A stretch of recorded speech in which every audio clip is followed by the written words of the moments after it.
Hello guys, welcome back to another video. And आज की इस वीडियो में हम पढ़ने जा रहे हैं केमिकल रिएक्शन एंड इक्वेशंस, जो कि आपकी क्लास 10th का पहला चैप्टर है। ये केमिस्ट्री से बिलोंग करता है एंड इसलिए काफ़ी ज़्यादा आसान है। कुछ बच्चों को बहुत पसंद आएगा चैप्टर एंड कुछों को बिल्कुल पसंद नहीं आएगा, लेकिन मैं ऐसा पढ़ाऊँगा कि तुम्हें सब कुछ आएगा। क्यों? क्योंकि मैं खुद पढ़ रहा हूँ, मैं खुद की रिविजन के लिए वीडियो बनाता हूँ। तो अगर मैं तुम्हें पढ़ाऊँगा और मतलब मैं खुद पढ़ूँगा एंड उस टाइम अगर मैंने वीडियो बनाई तो वो वीडियो बेस्ट ही बनेगी ना। ठीक है, तो मैं वैसे कोई एडवर्टाइजमेंट नहीं कर रहा हूँ। ये चैनल एकदम फ्री है एंड सब कुछ ऑफ कॉस्ट है यहाँ पर। ठीक है, नोट्स मिल जाएंगे, स्टडी मटेरियल कोई और होगा ना, वो भी आपको फ्री है। मैं अपने फ़ायदे के लिए कुछ भी नहीं कर रहा हूँ। मेरा बस एक फ़ायदा है कि मेरी रिवीजन हो जाती है एंड दूसरा फ़ायदा ये है कि तुम्हारे लिए अच्छे से आ जाता है कंसेप्ट। तो चलिए शुरू करते हैं chemical reaction and equations. Chemical reaction से घुसने से पहले मैं एक चीज़ आपसे पूछना चाहूँगा कि आपने चेंज के बारे में पढ़ा है ना। There are two types of change. एक होता है फिजिकल चेंज एंड एक है केमिकल चेंज। तो केमिकल चेंज क्या होता है? whenever there is a change in the properties of a element or a compound, then a chemical change has occurred. अभी यही है बेसिकली हमारी केमिकल रिएक्शन। पूरा सुनो, केमिकल रिएक्शन क्या है? whenever two elements or compounds react to form a new product, then a chemical reaction has occurred. अभी अगर हम इस सब को जोड़ें, इसको रिएक्शन और चेंज को, तो हमें यूँ पता चलता है कि ये दोनों तो लगभग एक ही हैं। जब केमिकल चेंज होगा तभी केमिकल रिएक्शन होगी। क्यों? क्योंकि जब दो ऑब्जेक्ट मान लो ए प्लस बी करते हैं, इनकी प्रॉपर्टीज़ अलग हैं। इसकी प्रॉपर्टीज़ हैं एक्स एंड इसकी प्रॉपर्टीज़ हैं वाई। ये ऐसे कुछ इतना नहीं होता केमिकल रिएक्शन में। ठीक है, तो ये बनती हैं आपकी ए बी, अभी तो ये बोल देते हैं। एंड इसकी प्रॉपर्टीज़ इन दोनों से तो अलग है। तो आपको यूँ नहीं लग रहा कि इसकी प्रॉपर्टीज़ एंड इसकी प्रॉपर्टीज़ में कोई चेंज आया है एंड कुछ नया फॉर्म हो गया है? यही है भाई आगे। अब मैं आपको बताऊंगा कि केमिकल इक्वेशन क्या है। अरे बताने की जरूरत ही नहीं रही, ये केमिकल इक्वेशन है। The symbolic representation of chemical reaction is chemical equations. And chemical equations कैसे लिखते हैं हम? जैसे कि मान लीजिए अभी करते हैं हम, अभी तो सबसे सिंपल लेता हूँ, वाटर की लिखता हूँ।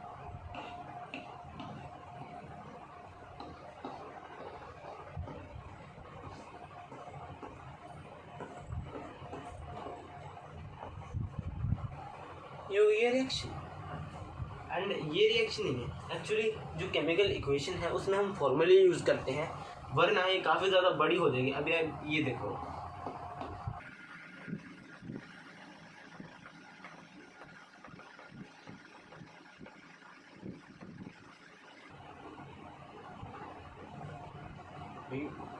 टेढ़ा होगा, पूरी नहीं हुई। मैंने ये ऑक्सी लिखे हैं, ऑक्सीजन नहीं लिखा है, तो इसलिए हम लिखते हैं ताकि शॉर्ट हो जाए एंड काफ़ी ज़्यादा आसान हो जाए इसको लिखना। एंड यही है हमारा केमिकल इक्वेशन। अभी केमिकल इक्वेशन में कुछ प्रॉपर्टीज़ भी होती हैं, जैसे कि अभी इजी रिएक्शन को मैं थोड़ा उल्टा लिखूँगा, उसको आपको फिर बताता हूँ। तो यहाँ पर मैंने ये लिख रखी है। ठीक है, इससे तुम्हें क्या समझ में आ रहा है कि केमिकल रिएक्शन है वो रिवर्सिबल भी होती है। ठीक है, लेकिन ये हमेशा नहीं होता, ये कुछ केसेस में होता है, कई रिएक्शन में होता है। जिन्हें जो रिएक्शन ऐसे रिवर्स होती हैं उन्हें हम रिवर्सिबल रिएक्शन बोलते हैं। ये तुम्हारे क्लास 10th में नहीं है। ठीक है, तो ये क्या है, ये यहाँ पर हम ये जो एरो होती है, ये एरो, इसके ऊपर हम लिखते हैं वो कंडीशंस जो कि लगाई गई है केमिकल रिएक्शन को ओकर करने के लिए। क्योंकि केमिकल रिएक्शन ऐसे तो नहीं है कि कभी भी आ जाए ऐसे ही। ठीक है, ऐसे तो नहीं आ सकती, बिल्कुल भी नहीं आ सकती ऐसे। कुछ ना कुछ तो हमें करना पड़ता है केमिकल रिएक्शन को लाने के लिए। तो हमें ना करना पड़े, इनडायरेक्टली होता भी है। जैसे कि फोटोसिंथेसिस में सनलाइट आती है, क्लोरोफिल भी आता है, फिर होती है रिएक्शन, है ना? समझ में?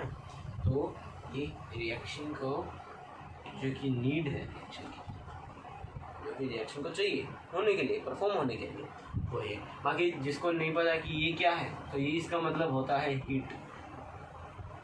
ठीक है, हीट होता है, ये सिंबल है हीट का। ऐसी काफ़ी सारी होती है। एंड आगे जाके हम पढ़ेंगे।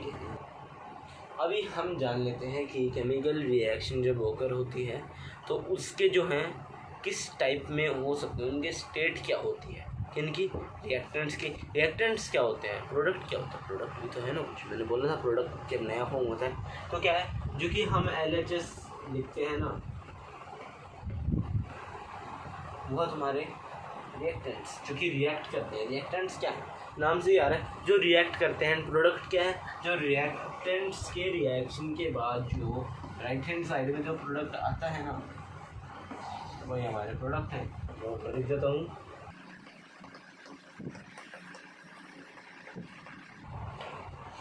ठीक है, ये होता है बेसिकली। एंड एक और जो चीज़ है कि इम्पोर्टेंट है वो है कि whenever there is a chemical change then there is a change in, मैं लिख देता हूँ।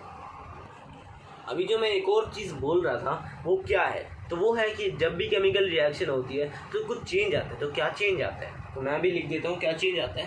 तो चेंज जो होता है वो होता है, या तो चेंज होगा टेम्परेचर में,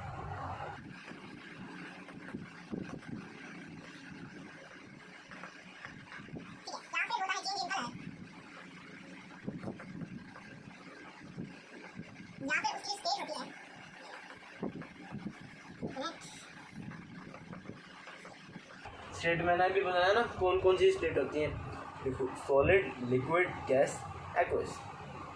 एक्वस क्या है, एक्वस क्या है कि जो इस रिएक्शन में जो प्रोडक्ट आता है, अगर उसमें मतलब उस रिएक्शन के अंदर अगर वाटर होता है तो वो एक्वस है। अब कैसे पता लगाएं कि ये एक्वस है या नहीं, तुम्हें ज़रूरी नहीं है लिखना, जब तक पूछे नहीं ना तब तक मत ही लिखो। एंड कैसे पता लगा, तुम्हें केमिकल रिएक्शन जितनी भी दे रखी हैं, ब्लू वर्ड जितने भी है ना, सब याद कर लो अपनी NCERT में से, ठीक है। क्या होगा उसका फ़ायदा कि जो क्वेश्चंस हैं वो डायरेक्टली उठ के आते हैं केमिकल रिएक्शन से। तो अगर तुम सारी याद कर लोगे ना, टिप्स पे याद कर लोगे, तो तुम्हारा बहुत आसान हो जाएगा चैप्टर सच में, क्योंकि आगे जाके बहुत डिवाइड हो जाता है। क्या बताऊँ कितना डिवाइड हो जाता है इतना। तो अब आगे बढ़ते हैं। तो चेंज, एक और चेंज होता है भाई, एक और चेंज होता है, एंड वो चेंज होता है फॉर्मेशन ऑफ प्रेसिपिटेट। जगह नहीं, मैं नहीं लिख रहा हूँ। तो फॉर्मेशन ऑफ प्रेसिपिटेट क्या होता है, तो फॉर्मेशन ऑफ प्रेसिपिटेट में एक फॉर्म होता है प्रेसिपिटेट। प्रेसिपिटेट क्या है, प्रेसिपिटेट हम लिखते हैं एज अ PPT, ठीक है, हम PPT लिखते हैं इसे। एंड ये क्या है, ये एक सिंपली बोलूँ तो ये एक इंसोल्यूबल सब्सटेंस है जो कि फॉर्म होता है रिएक्शन के बाद। एंड ये काफ़ी ज़्यादातर तो ये एक पाउडर में ही देखा जाता है इसकी फॉर्म को। एंड पाउडर, मैंने तो पाउडर में ही देखा, ये किसी भी कलर का हो सकता है। PPT ये हो सकता है आपका yellow, pale yellow, white, okay. कुछ और भी कलर होते हैं, वो आप जब केमिकल रिएक्शन याद कर लेंगे तो आपको पता चल जाएगा कि कौन कौन से होते हैं। अभी आप देख रहे हो कि मैंने बोर्ड पूरा साफ़ कर दिया, क्योंकि काफ़ी ज़्यादा इंपॉर्टेंट टॉपिक आने वाला है। क्या टॉपिक है, शायद तुमने इसको सुना हो, बैलेंसिंग ऑफ केमिकल इक्वेशन। तो बैलेंसिंग मतलब क्या है, तो सबसे पहले तो मैं एग्जैक्टली डेफिनेशन दे देता हूँ कि बैलेंसिंग से पहले बैलेंस्ड केमिकल इक्वेशन क्या होती है। तो बैलेंस्ड केमिकल इक्वेशन मतलब तुम्हें अभी याद हो तो मैंने एक रिएक्शन लिखी थी, ठीक है, H2 plus O2 turns into H2। अब मैं बताता हूँ बैलेंस्ड केमिकल इक्वेशन क्या होती है। वह chemical equation in which the atom number और molecule number जो यहाँ पे लिखे होते हैं, तो molecule number जो जितने ये हैं उतने molecule number होते हैं, ठीक है। तो the number of molecules is same। मैं दोबारा बोलता हूँ, a chemical reaction in which the number of molecules is same on both reactant side LHS and both and product side यानी कि RHS। अभी मैं आपको बताता हूँ कि क्या मतलब है इनका। H2 O2 H2। अभी आपने ये तो देख लिया कि सर यहाँ पर अगर मैं उस डेफिनेशन से जाऊँ सर, तो ये क्या है सर, यहाँ पे तो 2 है, यहाँ पर भी ये 2 है, लेकिन सर O2 ये कहाँ गया, ये उड़ गया है, सिंपली ये उड़ गया है। तुम्हें इसे लगाना है, ठीक है, हर एक रिएक्शन में नहीं लगाना। जब बोले ना केमिकल इक्वेशन को बैलेंस करो तभी लगाना, सिर्फ तुम्हारी मर्जी है। तो यहाँ पे देख सकते हो H2 O2 H2O, इसे बैलेंस करेंगे तो नंबर जोड़ दो। सर बैलेंस हो गई सर, यहाँ पे O2 यहाँ पे O2, H2 नहीं हुई बैलेंस। यहाँ पे तुम यहाँ पर नहीं लगा सकते हो, ठीक है। मैं अभी बैलेंसिंग भी सिखा रहा हूँ तुम्हें, तो बैलेंसिंग 2 स्टेप्स हैं। अगर बैलेंसिंग एकदम डिटेल में पढ़ेंगे तो यहाँ पर H2O देख सकते हो। तो तुम्हें क्या करना है कि जो कंपाउंड होता है ना, कंपाउंड या फिर एलिमेंट, तुम्हें उसके बीच में कहीं पे नहीं लगा सकते हो, तुम इसको चेंज नहीं कर सकते। लेकिन तुम ये ज़रूर कर सकते हो, क्या, ये यहाँ पर 2 ऐड कर दो। अब 2 हो गया है वो। सर बैलेंस नहीं हुई, नहीं हुई। 2 × 2, और मैं बता दूं कि ये जो नंबर होता है ये मल्टीप्लाई में होता है, क्योंकि ये तो माना है तो 2 × 1 = 2 होता ही है, तो ये मल्टीप्लाई में होता है, ध्यान रखनी है चीज़, ठीक। तो 2 × 2, तो इसका मतलब H2, तो यहाँ पर 4 हो गया, यहाँ पर भी 4 हो गया है। यस, आप इस साइड भी चेंज कर सकते हो, दोनों साइड चेंज करते हैं।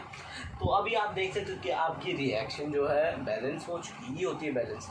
अब आपको कैसे चेक करना है कि ये बैलेंस है, तो यहाँ पर आप कर लिए, काम कर लीजिए, H और O लिख लीजिए यहाँ पर, एंड उसके बाद तो H की वैल्यू दे दीजिए कि LHS कितना है, या फिर करने की जरूरत नहीं पड़ेगी अगर आप प्रैक्टिस कर लोगे। वैसे बैलेंसिंग की प्रैक्टिस की भी एक वीडियो आने वाली है जिसमें हम डिटेल से बहुत प्रैक्टिस करेंगे, मज़ेदार, ठीक है, मेरी भी हो जाएगी, ठीक है। तो H देख लो, 2 × 2, तो 2 × 2 4, उस साइड 2 × 2 4, इस साइड कितने हैं 2, उस साइड कितने हैं 2। अब देख लो RHS = RHS, LHS = RHS। तो अब देख सकते हो कि केमिकल इक्वेशन जो है आपकी बैलेंस्ड है। अभी हम सीखते हैं, एक बार बैलेंसिंग सीखते हैं, क्योंकि ये तो भाई एकदम मैंने आपको सिर्फ छोटा ही एग्जांपल लिया, मोटा भी नहीं है, तो क्योंकि आपको रिएक्शन दिखेंगे कुछ ऐसी बहुत खतरनाक, तुम नहीं कर पाओगे। इसके लिए तुम्हें करनी पड़ेगी प्रैक्टिस। बैलेंसिंग के स्टेप्स अभी तुम जो है अपनी NCERT में से पढ़ लो। 1 मिनट, NCERT खिलाते हैं। ओके, तो मैं उठ के ले आया हूँ NCERT। ओके, तो ये जो है तुम्हें ये एक्सक्लूसिव है, मैं ये नहीं दिखाऊंगा, क्यों दिखाऊंगा, ठीक है, बहुत इंपॉर्टेंट चीज़ें हैं बाय द वे। तो 1 मिनट, तो ये जो है तुम्हें ये थोड़ा सा और अच्छी दिख जाए, तो ये जो दिख रहा है तुम्हें ये तुम भले ही रीड कर लो। देखो ये 2 पेज जो हैं ये एकदम सेम है, जो कि मैंने सब कुछ तुम्हें बता दिया है अभी, लेकिन थोड़ा और अच्छे से पढ़ लो, ठीक है। अभी कुछ मैं तुम्हें रूल बताऊंगा, तो इसके बाद ये पेज ख़त्म हो जाएगा। ये आ गया है ना, तो ये अगर तुम ये सिंपली पढ़ लोगे ना, ये बहुत सिंपल लैंग्वेज है, तो भी तुम्हारा आ जाएगा। एंड ये तुम सोच रहे हो कि मैं नीला नीला क्या है लग है, ये केमिकल रिएक्शन है, ताकि एक भी केमिकल रिएक्शन ना छूटे, मैंने इसलिए लगा रखे थे, ठीक है। तो आ जाओ कुछ रूल्स देख लेते हैं पहले। तो तुमने अभी देखा था कि अगर ये H2 है तो तुम यहाँ पर 2 नहीं लगा सकते हो, तुम्हें यहाँ पर लगाना होता है। ये तो रूल नंबर 1 है। रूल नंबर 2 जो कि तुम्हारी मदद करेगा बैलेंसिंग में, कि हमेशा जिस आयन के सबसे ज़्यादा मॉलिक्यूल नंबर सबसे पहले उसी को बैलेंस कर डालो।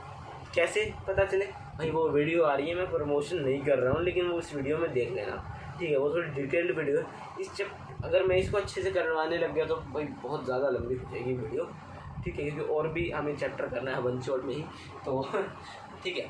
तो मोर ions = more molecule = first reaction,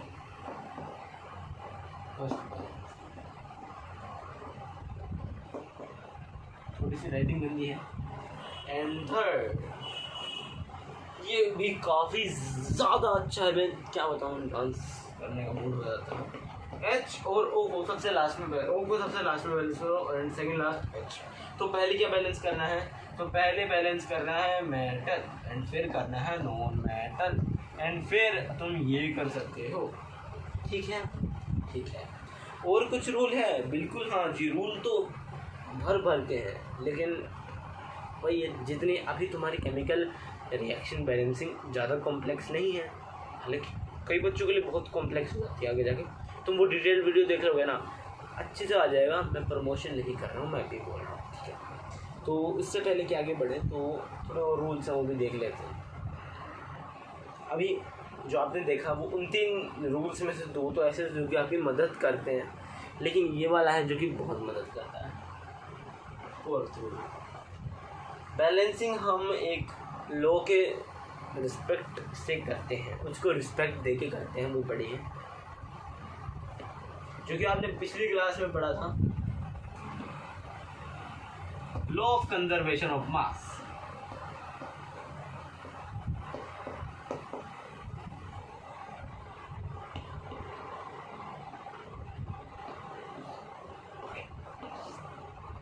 law of conservation mass क्या है तो मैं याद होगा, लेकिन मैं बता देता हूँ कि according to this law matter can neither be created nor be destroyed in a chemical reaction.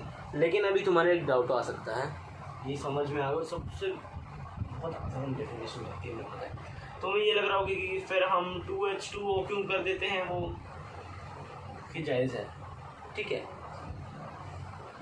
And ये हम अपनी तरफ से जोड़ रहे हैं। तो अगर कुछ और हम देखें तो आपकी बैलेंसिंग यहीं पे ख़त्म हो जाती है। वो अगर डिटेल्ड वीडियो देख लोगे आप तो काफ़ी ज़्यादा अच्छे से हो जाएगी।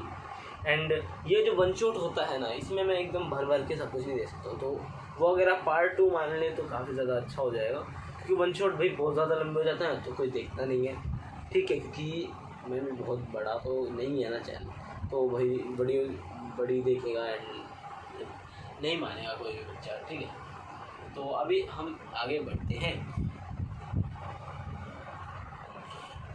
बैलेंसिंग तो आपकी अच्छे से हो गई है, ठीक है।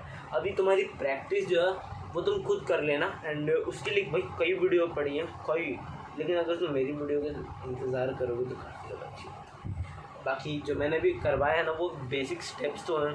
तुम जो है कुछ रिएक्शंस की प्रैक्टिस कर सकते हो, जैसे कि ये रिएक्शन ज़्यादा कॉम्प्लेक्स नहीं है, ठीक है। इनके आंसर भी यहाँ पर लिखे हुए हैं नीचे, तो ठीक है। एंड तो अभी आगे बढ़ते हैं हम आगे बढ़ेंगे। एंड आगे क्या पढ़ना है अभी देखेंगे। तो आगे बढ़ने से पहले मैं बता दूं कि इस लेक्चर के जो अलग से नोट्स हैं जो कि मैं खुद बनाता हूँ, ठीक है, वो आपको मिल जाएंगे। मतलब मेरे जो नोट्स हैं वो हर एक सब्जेक्ट के हैं, तो अगर आप उनसे बनाना चाहें तो उनसे भी आप बना सकते हैं। तो अगर आप वो डाउनलोड करेंगे तो मुझे काफ़ी अच्छा लगेगा, क्योंकि जब कोई मेरे यूज़ करता है ना तो मुझे काफ़ी ज़्यादा अच्छा लगता है। तो या अगर तुम मुझे सपोर्ट करोगे तो हम आपको सपोर्ट करेंगे। कैसे? हम सब्सक्राइब उल्टा नहीं करते, ठीक है, ये बहुत गलत बात है। तो उसको छोड़ते हैं एंड अगला टॉपिक देख लेते हैं। अगला टॉपिक है भाई, मैं आपको एक और बार बता दूँ,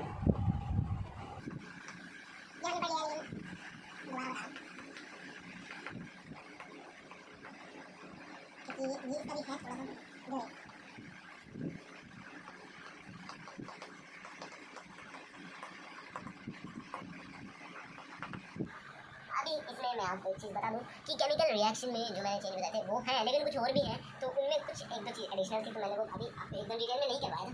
एंड या तो एक मिनट मैं उठा दूँ।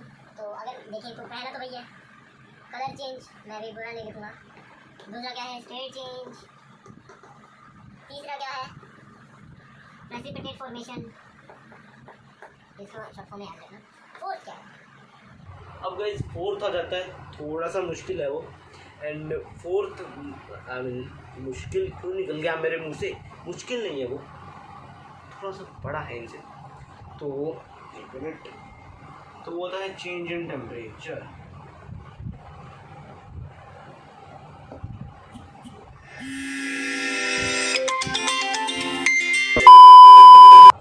चेंज इन टेम्परेचर आपको अगर याद हो तो चेंज इन टेम्परेचर तो होता है, लेकिन कैसे?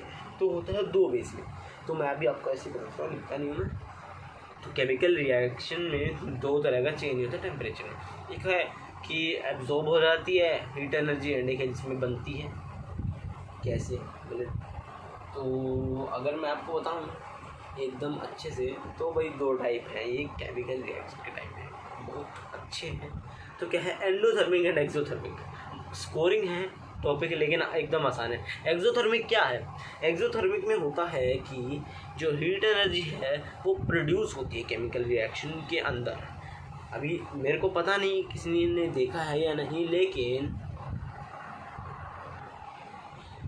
जब अगर तू थोड़ा सा पानी लोगे एंड उसमें थोड़ा सा चूना क्या होता है मैं भी बताऊंगा, ठीक है? बहुत अगर तुम पढ़ोगे ना तो पता चल जाएगा।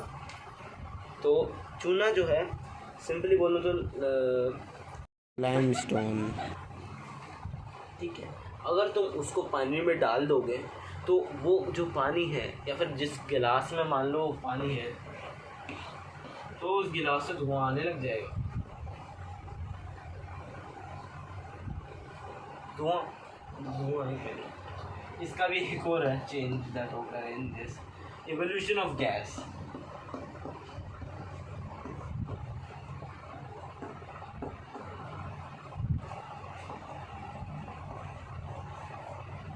यानी गैस का उड़ जाना ही बोलूँगा सिंपली, ठीक है? तो एवोल्यूशन ऑफ गैस एंड, हाँ ये तो भूलिए। तो ये जो गिलास है, मान लो इसमें वो है चूना डाल रखे हैं, तो ये जो गिलास है बहुत गर्म हो जाएगा। गर्म कैसे होगा? तो ये गर्म क्यों हो जाता है? ये इसलिए क्योंकि इस गैस में जो है हीट बन रही है, ये तो पता ही है, लेकिन क्यों बन रही है ये अभी तुम्हारे काम की बात नहीं है, सच बताऊँ तो अगर तुम ऐसे तो गिलास बहुत गर्म हो जाए, इतना गर्म मैंने देखा था। तो क्या हुआ था कि बचपन में मेरे भैया ने मेरे को एक गिलास में बोल, हमारे घर पे पुताई चल रही थी, वो सिंपली काम आता है वाइट वॉशिंग में नहीं पता, तो जब पुट्टी लगती है सफ़ेद रंग की, तो पता पुट्टी सफ़ेद ही होती है, तो जब वो लगती है तो तब काम आता है वो, एंड वो वही काम हो रहा था मेरे घर पे, हमारे घर पे। तो क्या हुआ कि भैया ने बोला, ओए इधर आ, थोड़ा गिलास एक गिलास पानी लिया। तो मैं गया लाया, लो भैया। तो उन्होंने बोला कि यहाँ पे रख, फिर उन्होंने क्या है सफ़ेद सा वही डाल दिया ठीक है, लाइमस्टोन डाल दिया, लाइमस्टोन बोलते हैं, मैंने बता दिया चलो तुमको। तो लाइमस्टोन जो है उसमें डाल दिया। अब भैया मैंने देखा कि उसमें से भाई स्टीम आ रही है थोड़ी थोड़ी, बोले ये क्या है? तो गिलास टच करके देख, मेरा हाथ बहुत ज़्यादा गर्म था, बहुत गर्म था, मेरे को याद है, ठीक है? तो इतना मतलब गर्म हो जाता, बहुत गर्म हो जाता। पानी इतना गर्म नहीं होता, लेकिन वो गिलास पता नहीं कितना बहुत गर्म हो जाता, बहुत गर्म, ठीक है? तो ऐसा आपको अभी मैंने एक्सोथर्मिक बता दिया है। एंडोथर्मिक इसका अलग है। एक्सोथर्मिक में जहाँ पे गैस ये बन रही है ना, वहीं पर।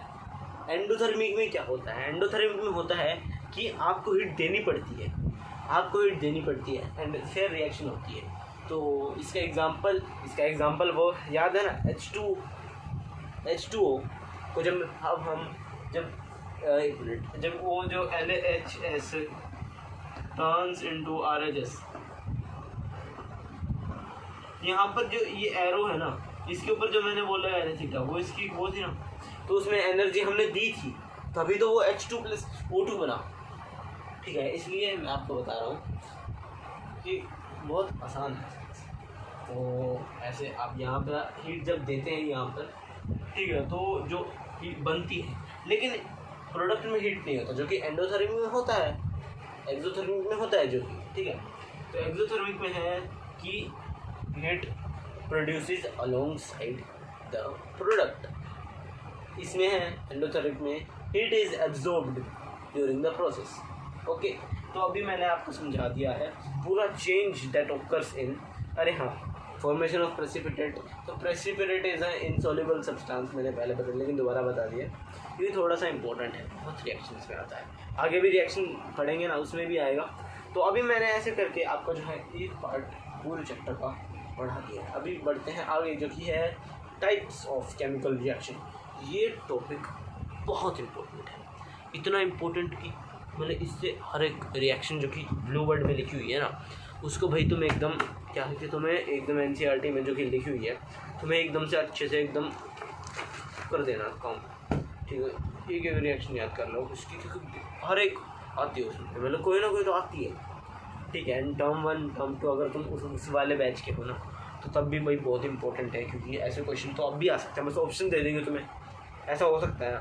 तो भाई एक सिनेरियो मान के चलो, बाकी इस तरीके से तो आ ही जाएगा सब कुछ। आगे बढ़ने से पहले बता दो, जो कि मैंने आपको अभी चेंज इन जो बताए थे, चेंजेस दैट ओकर, तो वो आपको नहीं लिखने हैं जब तक यूँ ना बोले कि लिख दो, ठीक है, तब तक मत लिखो, ज़रूरी नहीं है, नेसेसरी नहीं है। तो आगे बढ़ते हैं।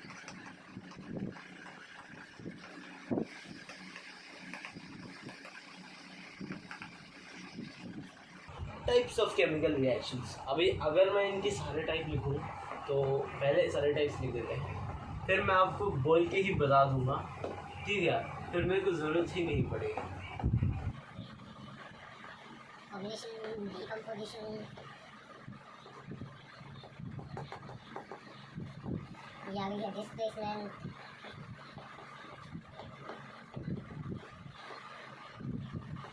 या double displacement,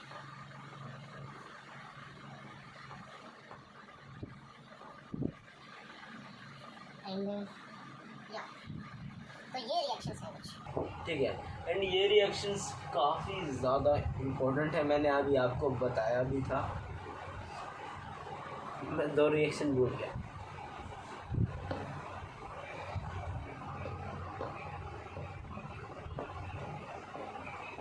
reduction, oxidation,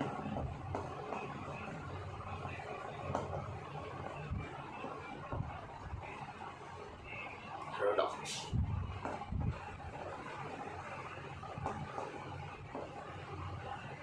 sorry अगर मैं थोड़ा फनी लग रहा हूँ, थोड़ा लेम लग रहा हूँ, तो इनको एक एक करके समझते हैं। कॉम्बिनेशन है, कॉम्बिनेशन नाम में ही आ रहा है कि when ever 2 substances or 2 reactants react to give or form a single product। इसकी एग्ज़ाम्पल जो है वो, इसका एग्ज़ाम्पल जो है जैसे कि मैंने अभी शुरू में ही बताया था, वो रिएक्शन बहुत काम की है।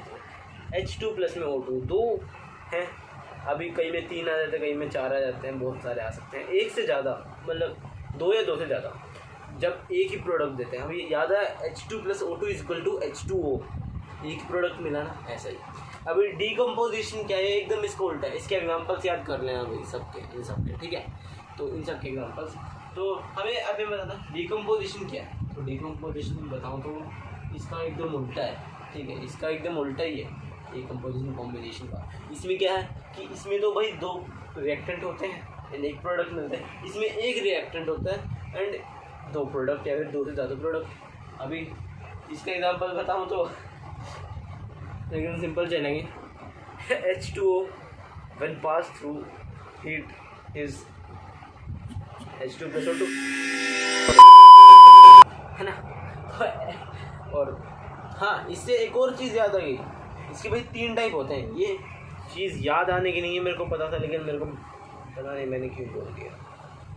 तो अभी देखो, ये जो है इसकी डीकम्पोजिशन के 3 टाइप होते हैं। 3 टाइप कैसे? तो एक में होता है थर्मल डीकम्पोजिशन। अभी जो हमने H2O को हीट से पास किया था ताकि हम उसके तोड़ सकें, क्या उसको तोड़ सकें, डीकम्पोज कर सकें, है ना, H2 और O2 में। तो when decomposition reaction is brought मतलब बनाई जाती है, लाई जाती है थ्रू टेम्परेचर राइज और थर्मल। अभी इसकी डेफिनेशन में वैसे अगर तो NCERT ज़रूर भी अच्छी है, लेकिन मैं बता रहा हूँ कि when decomposition reaction is brought to you, when decomposition reaction takes place when temperature is raised or temperature is changed, that is thermal decomposition reaction.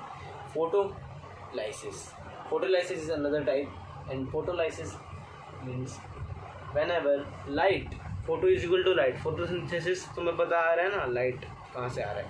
तो whenever light is used to bring this decomposition reaction. The reaction is known as decomposition, photolysis, or photolysis only.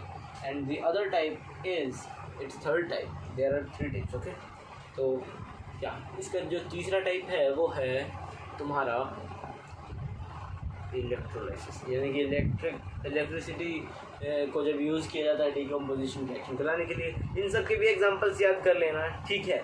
And electrolysis जो होती है वो cathode और anode का जो activity है ना भाई, वो देख लेना किसी और वीडियो में से। क्यों? क्योंकि वो प्रैक्टिकल बहुत ज़्यादा अच्छी होगी। तो अगर तुम प्रैक्टिकल वो देख लोगे ना तो बहुत ज़्यादा अच्छा हो जाएगा। एंड उसमें कुछ खास भी नहीं है समझने वाला, बहुत मैं बोलूँ तो एकदम आसान सा टॉपिक है। एंड डिस्प्लेसमेंट और डबल डिस्प्लेसमेंट, इन पर दोनों पर एक डबल टिक मार रहा हूँ मैं, जो कि तुम्हें नहीं दिख रही है। तो डिस्प्लेसमेंट और डबल डिस्प्लेसमेंट बहुत ज़्यादा इंपॉर्टेंट। डिस्प्लेसमेंट पढ़ते हैं। तो डिस्प्लेसमेंट व्हेन लेस रिएक्टिव, चलो थोड़ा सिंपल बनाते हैं। When more reactive element changes its position in another compound. बस थोड़ा और सिंपल बोलता हूँ। तो डिस्प्लेसमेंट रिएक्शन में क्या होता है कि एक हाईली रिएक्टिव एलिमेंट जो है एक छोटे से कंपाउंड में से एक लेस रिएक्टिव एलिमेंट को हटा देता है और बोलता है कि मैं आऊँगा यहाँ। नहीं आया समझ में? ठीक है, मैं दोबारा बताता हूँ। When a high reactive element displaces a less reactive element, the reaction is displacement. अभी अगर तुम देखो तो अब आ जाएगा तुम्हारे समझ में। एंड डबल डिस्प्लेसमेंट में क्या है? तो डबल डिस्प्लेसमेंट रिएक्शन में इसकी डेफिनेशन है whenever change of ions occur in reaction then double displacement reaction occurs. नहीं आया समझ में? तो एकदम सिंपल लैंग्वेज में बताता हूँ। देखो डिस्प्लेसमेंट रिएक्शन में तो ऐसा हो रहा है, कैसा ऐसा था।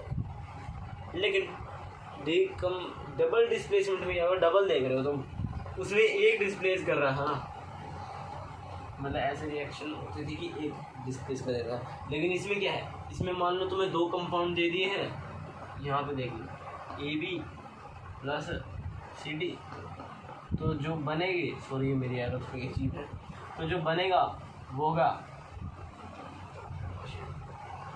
AD और CV। उल्टा नहीं लिखूँगा वरना तो मैं उल्टा। तो ऐसा बनता है कि भाई तू तो मेरा वाला ले ले एंड मैं तेरे वाला ले लेता हूँ। बस फीलिंग समझो, ऐसा मत बता देना किसी को, ऐसा हमारे टीचर ने भी कहा था। एंड इससे डबल डिस्प्लेसमेंट, इन सब के एग्जांपल याद करने हैं, ठीक है। ये कुछ भी नहीं है, हलवे हैं, जब तक उनके एग्जांपल्स नहीं आते नजर में। इन सब के एग्जांपल्स तुम्हें खुद ही याद करने पड़ेंगे। एंड बैलेंसिंग तुम बोल रहे हो ना, तो प्लीज़ वेट कर लेना, मैं बैलेंसिंग की वीडियो अलग से बहुत डिटेल में बनाऊंगा, ठीक है। अभी तो वन शॉट है। तो रिडक्शन में क्या है? रिडक्शन मतलब तुम समझ ही रहे हो, कुछ कम हो रहा है। ऑक्सीडेशन करते हैं पहले, ठीक है। पहले ऑक्सीडेशन करते हैं ताकि रिडक्शन को समझ पाए। ऑक्सीडेशन क्या होती है? Whenever hydrogen is removed और oxygen is added in a chemical reaction in a compound, ठीक है, तो उसे ऑक्सीडेशन कहते हैं। इस जगह बिल्कुल उल्टा है। इस जगह क्या है, इसके भी एग्जाम्पल याद करें। रिडक्शन में क्या है? रिडक्शन में ऐसा होता है कि इसमें ऑक्सीजन ऐड हो रही, ऑक्सीजन ऐड हो रही थी, इसमें ऑक्सीजन रिमूव हो रही है, एंड हाइड्रोजन ऐड हो रहा है, इसमें हाइड्रोजन रिमूव हो रहा था। रिडॉक्स में क्या है? रिडॉक्स में दोनों होता है। यस, डबल डिस्प्लेसमेंट याद है, ये 2 कंपाउंड होते हैं। इसमें मान लो, इसमें तो क्या है कि इसमें तो है कि डिस्प्लेसमेंट में है कि ए भी आ जाएगा एंड कई बार सी, सिर्फ सी आएगा, तो ये AC बन जाएगा एंड B अकेला रह जाएगा। ऐसा होता है। रिडॉक्स में क्या है कि ऐसा ही होता है। रिडॉक्स में ये हाइड्रोजन इससे रिमूव हो जाती है और ऑक्सीजन किसी में ऐड हो जाती है। हाइड्रोजन किसी में ऐड तो हो रही है ना, इसका मतलब अगर कहीं से मान लो ये हाइड्रोजन है, ये इसमें हाइड्रोजन ये से तो हट गई। एक मिनट, मैंने सीधा ही लिख दिया। ओ शिट, जब ये AC और DB मतलब तो देखो, तो मान लो ये हाइड्रोजन है, हाइड्रोजन इससे तो हटा है लेकिन इस इसमें तो लग गया, एंड ये ऑक्सीजन ऐसा होता था, ये उसने इससे हट गया लेकिन इसमें तो लग गया, है ना। और गई दोनों रिएक्शन, अब आया समझ में, ठीक है। तो अभी हम चलते हैं अपने अगले टॉपिक पर। अभी आप देखोगे ना तो भाई एक बात बताऊं कि ये चैप्टर बहुत जल्दी ख़त्म होने वाला है, एंड बहुत जल्दी ही ख़त्म कर दिया है मैंने, तो या मज़े आ गए। आगे बढ़ते हैं, तो हम आगे बढ़ते हैं, एंड अगला जो टॉपिक आता है गाइस वो है इफेक्ट्स ऑफ ऑक्सीडेशन। ये टॉपिक काफ़ी ज़्यादा छोटा है, ठीक है, एंड इसके हाँ वैसे इस चैप्टर के जो नोट्स हैं वो ये रहे, वो आपको इनकी भी PDF मिल जाएगी। आगे बढ़ते हैं, अगला जो टॉपिक है वो है effects of oxidation.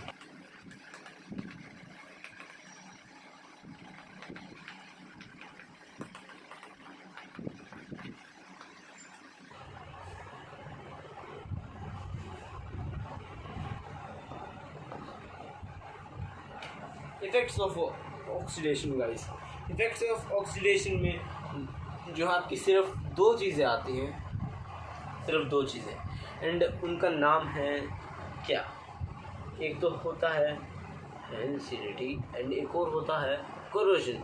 And corrosion तो बहुत आसान है, सच में बहुत ज़्यादा आसान है, बहुत अच्छे से समझ जाओगे। तो क्या है कि रेंसिडिटी में होता है, चलो एक काम करते हैं कि हम पहले रेंसिडिटी के बजाय कोरोजन कर लेते हैं। बाकी अगर तुम टर्म 1 वाले हो, ठीक है, तो टर्म 1 में तुम्हारा कोरोजन कट रखा है, लेकिन ये किसी और टॉपिक में तो तुम पढ़ लो, ठीक है। एंड कुछ बड़ा टॉपिक भी नहीं है, ये क्या है कि कोरोजन क्या होता है। Corrosion in simple words is rusting of iron and पट, ठीक है, एंड छोड़ो पट। Corrosion is like rusting of iron. जब भी कोई और metal attack, definition, whenever metal is attacked by the substances around it such as moisture, air, water vapor is in air, right?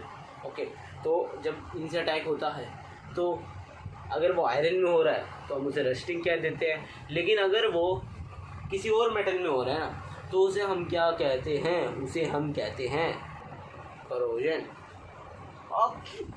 And या इसके एग्जांपल्स की बात करूँ तो rusting of iron number 1 example, and blackening of silver. जिन्हें नहीं पता silver black हो जाता है, एंड वैसे ये जो गोल्डस्मिथ होते हैं वो इसी से पता लगाते हैं कि सिल्वर ओरिजिनल है नहीं। जो सिल्वर थोड़े टाइम बाद या क्या होता है कि जब बॉडी से मैल आता है तो वो उस पर लग जाता है, एंड कई और रीजन भी होते हैं। जब वो ब्लैक हो जाता है ना तो वो सिर्फ असली सिल्वर के साथ, नकली सिल्वर नहीं हो सकता है ब्लैक। बाकी कोई लोहा दे दे तो वही तो, अच्छा वो तो ब्राउन हो जाता है, ठीक ओके। एंड हाँ ये एग्जांपल तुम्हें बहुत ज़्यादा अच्छा लगेगा। तुमने कभी कॉपर देखा? कॉपर तुमने यूँ देखा है कि जब वो ऑक्सीडाइज हो जाता है, तुमने माइनक्राफ्ट ज़रूर खेला है ना, खेला होगा। तो अगर तुम उसमें देखो तो अपडेट आया है, तो उससे जो है कि ऑक्सीडाइज कॉपर होता है, ऐसा कुछ नाम है उसका, मेरे को याद नहीं। तो वो ग्रीन हो जाता है, ऐसा क्यों? क्योंकि जब वो भी ऐसे जब मॉइस्चर, वाटर वेपर, एयर उसे अटैक करता है ना ऑक्सीजन, तो वो ग्रीन हो जाता है, ठीक है। एंड कुछ और एग्जांपल्स हैं वो तुम्हें नोट्स में दिख जाएंगे, बहुत सारे एग्जांपल्स हैं, मतलब एक छोटा सा पैराग्राफ है उसमें एग्जांपल्स हैं, तो तुम देख लेना, ठीक है। तो अभी चलते हैं हम रेंसिडिटी पे।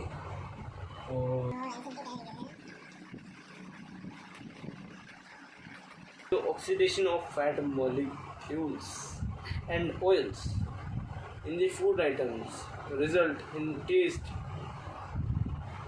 And smell change. तो जब oxidation of fat and oils होता है किसी भी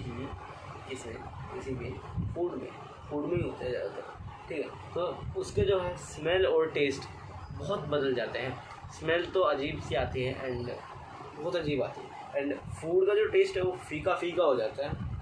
तो जो फूड होता है उसे हम बोल देते हैं कि ये फूड तो ख़राब हो गया है।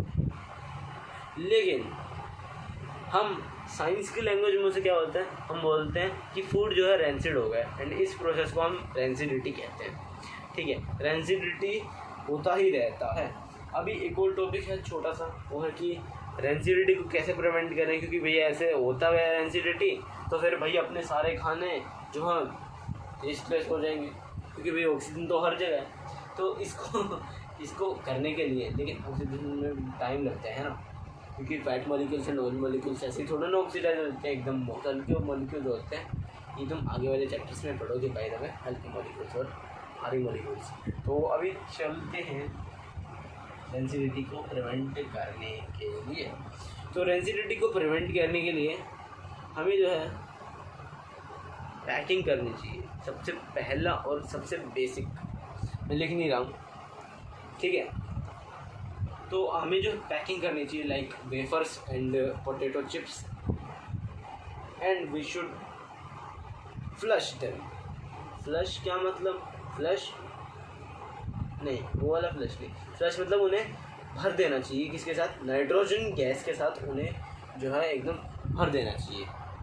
तो जब ऐसा होता है तो नाइट्रोजन गैस जो है एक प्रिवेंटर है ऑक्सीडेशन का, ठीक है। तो उससे जो है ऑक्सीडाइज नहीं होता है फूड, आई मीन हाँ ऑक्सीडाइज ही तो है वैसे एकदम बेसिक लैंग्वेज में, लेकिन रेंसिड नहीं होता है उससे फूड। एंड अगला जो पॉइंट है वो है कि हमें जो है फूड को डायरेक्ट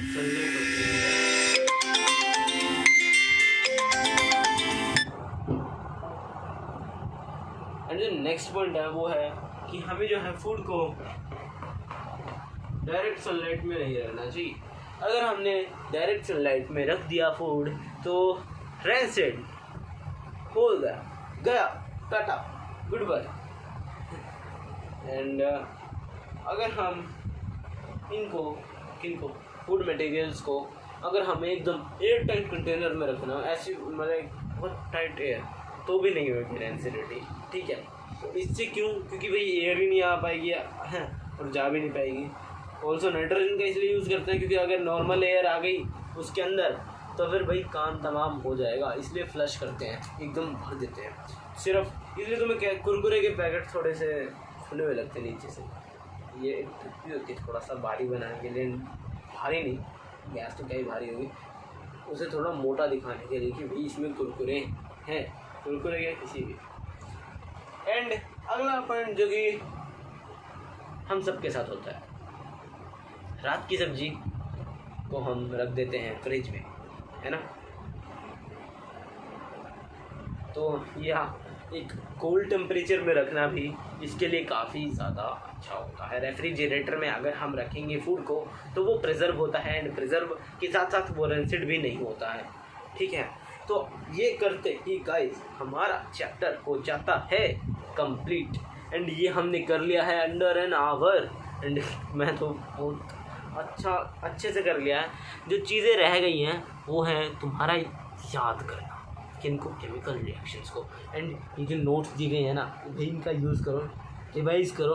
एंड या अगर तुम्हें चाहिए टॉपिक एकदम डिटेल में, हर एक टॉपिक मतलब अलग वीडियो सेपरेट, तो वो मैं बनाने ही वाला हूँ। एंड या बैलेंसिंग की वीडियो आने वाली। बैलेंसिंग वैसे मैंने सिखा दी, बस मैंने तगड़े वाले एग्जांपल्स नहीं दिए जिनको देख के हाँ मज़े आ जाते हैं तुम्हें, उन रिएक्शंस को देखें तुम्हारी हालत देख के। ऑल्सो प्लीज़ बताओ कि ये वीडियो कैसी लगी कमेंट्स में, एंड अगर समझ में आया है तो लाइक कर दो, अच्छा फील होता है, ठीक है, अच्छा फील होता है बहुत। एंड अगर कोई डाउट है तो प्लीज़ कमेंट करो, प्लीज़। मैं कमेंट करने के लिए ज़्यादा ही कहता हूँ क्योंकि भाई बहुत मेन चीज़ है कमेंट, अभी तो कर सकते हो ना। तो अगर तुम कमेंट कर दोगे तो मैं तुम्हारे डाउट सॉल्व कर सकता हूँ, अभी बता सकता हूँ, तभी के तभी बता सकता हूँ मैं, लेकिन बाद में क्या पता ना बता पाऊँ क्योंकि फेमस हो नहीं, चलो नहीं बोलनी चाहिए। ओके, तो या गाइस हमारा चैप्टर हो जाता है फिनिश मैं दूसरी बार बोल रहा हूँ। And thank you for watching. मैं आपसे मिलूँगा अगले वीडियो में, जो कि बैलेंसिंग की तो आपको वो देखनी ही पड़ेगी, बैलेंसिंग की वीडियो भी आपको देखनी पड़ेगी। एंड या I will meet you in next video, till then bye.